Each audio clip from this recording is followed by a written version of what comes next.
Okay, so we have a lovely 22-year-old young lady. When she was young, she had an injury to this area right there, and she had revision done a couple of years ago, but it did not work out too well. And in certain lights, it shows really bad and becomes noticeable. So the goal is to minimize that by reducing the depth. It is a little bit of deep, and we want to use eversion technique, so after she gets laser done, it becomes more of a flat, straight, fine, slightly curved line with like a lazy S configuration. I don't want to make GBLC, the broken line closure, takes up too much tissue. Same with Z-plasty, it will make it very long and it will distort the eyebrows. And same with W-plasty, too much zigzag going on in there, so I'm not sure if that's a good idea. So let's do a small lazy S-shaped configuration, and I will do it with the patient in terms of the drawing, and then we'll figure out what looks the best. Let's get started.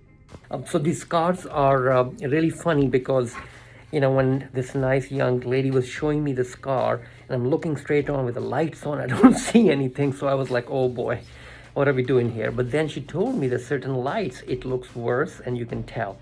And it's interesting now without the lights on, I looked and suddenly I see what she means. So I'm going to point to it and try to show you from this angle as well. So you can see right here, even from this distance, it is so noticeable. And as we get closer, you can see very noticeable right there, all the way. And the more at the angle you go, the more you can tell, and that shows me that it's depressed, so that is good. That's something we can definitely fix. I'm gonna give it my best shot. Absolutely great. Let's get to work. Okay, so we are all done, as you can see, with the 6/0 plain suture. We got nice approximation, and we have the silk underneath to hold it together for a long time. And as you see from the angle, raised, and that's good because as the wound contracture happens, it will become flat over time, but it will not widen or separate. That's what we want. So looks good.